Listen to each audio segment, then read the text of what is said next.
নমস্কার, Mona Lisa mini কিচেনে আপনাদের সকলকে স্বাগত। রান্নাটি করার জন্য লাগছে আমাদের আলু এবং ওল। প্রথমে কড়ায় তেল গরম করে তেলের মধ্যে আলুগুলিকে লাল লাল করে ভেজে নিতে হবে। যে সকল বন্ধুরা এখনও অবধি আমার চ্যানেলটিকে সাবস্ক্রাইব করেননি, তাদের যদি আমার ভিডিওগুলি ভালো লেগে থাকে অবশ্যই আমার চ্যানেলটিকে সাবস্ক্রাইব করে দেবেন এরকম আরও ভিডিও পাওয়ার জন্য। আর যে সকল বন্ধুরা আমার সঙ্গে রয়েছেন তাদেরকে জানাই অসংখ্য ধন্যবাদ। আপনারা পাশে আছেন বলেই আমি এরকম আরও নতুন ভিডিও আপলোড করার উৎসাহ পেয়ে থাকি। এবারে নিয়ে নিয়েছি কিছু কেটে রাখা চিংড়ি মাছ। টমেটো পেস্ট নিয়েছি, এখানে আমি আগে থেকেই পেস্ট করে রেখেছিলাম টমেটোকে। দিয়ে দিচ্ছি 5-6টা কাঁচা লঙ্কা, আপনারা চাইলে শুকনো লঙ্কারও ব্যবহার করতে পারেন। দিয়ে দিলাম আদা কুচি। এবারে এটির একটি সুন্দর মিহি পেস্ট তৈরি করে নেব। যখন আলুগুলি হাফ ভাজা হয়ে যাবে তার মধ্যে দিয়ে দিলাম ওলগুলিকেও ভালো করে আলুর সাথে লাল লাল করে ভেজে নিতে হবে। আপনারা যদি চান ওলগুলিকে আগেও সেদ্ধ করে নিতে পারেন।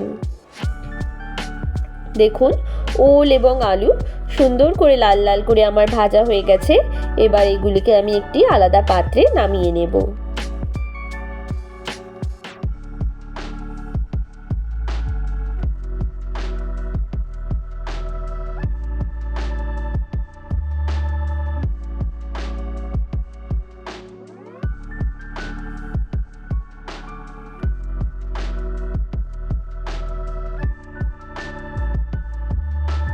তেলের মধ্যে ফোড়নের জন্য ব্যবহার করছি একটি তেজপাতা।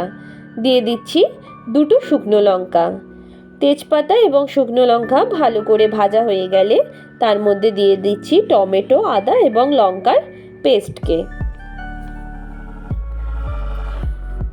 এই মশলাগুলিকে ভালো করে 2 থেকে 3 মিনিট তেলে কষিয়ে নিতে হবে।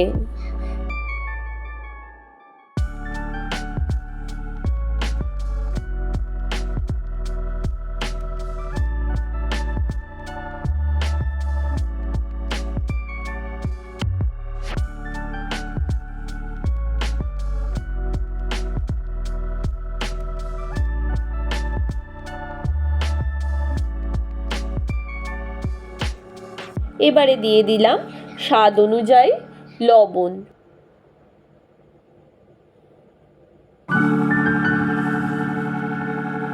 দিয়ে দিলাম 3 চামচ মতো চিনি। এবারে দিয়ে দিলাম 1.5 চামচ মতো হলুদ গুঁড়ো। আবারও সমস্ত মশলাগুলিকে ভালো করে কষিয়ে নিতে হবে।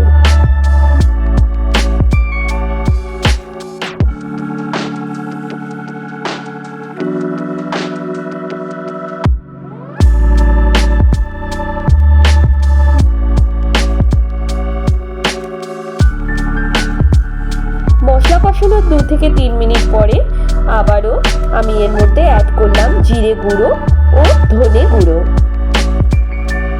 ধনে গুঁড়ো এবং জিরে গুঁড়ো দেওয়ার পর তেলের মধ্যে এগুলিকে ভালো করে আবার কষিয়ে নিতে হবে এবং তার মধ্যেই দিয়ে দিতে হবে চিংড়ি মাছগুলিকে।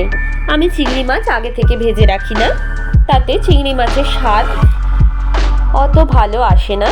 তার জন্য আমি মশলার সাথে চিংড়ি মাছকে কষিয়ে নিই। আপনাদের যদি মনে হয় আপনারা তেলে ভেজে চিংড়ি মাছ দেন তাহলে আপনারা তেলে ভেজেও দিতে পারেন। এইভাবে চিংড়ি মাছগুলি মশলা কষানোর সময় দিলে চিংড়ি মাছগুলি খেতেও যেমন সুন্দর হয় এবং নরমও থাকে। দেখুন মশলা কষানো আমার হয়ে গেছে, তেল ছেড়ে দিয়েছে এবং রঙও চলে এসেছে।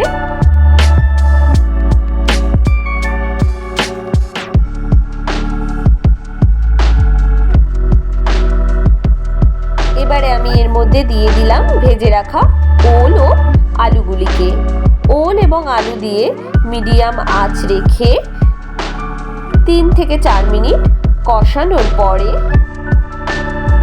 পরিমাণ মতো জল দিয়ে দিতে হবে এবং এই অবস্থায় গ্যাসকে একদম কমিয়ে ঢাকা দিয়ে দিতে হবে যাতে ওলগুলি ভালো মতো সেদ্ধ হয়ে যায়।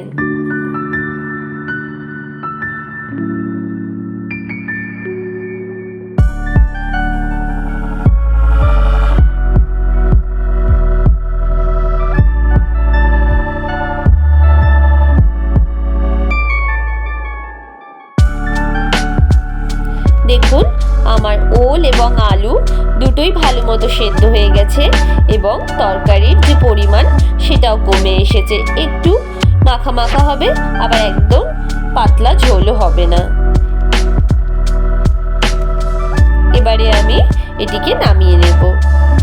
অবশ্যই কমেন্ট করে জানাবেন আমার রান্নাগুলি আপনাদের কেমন লাগছে। নমস্কার।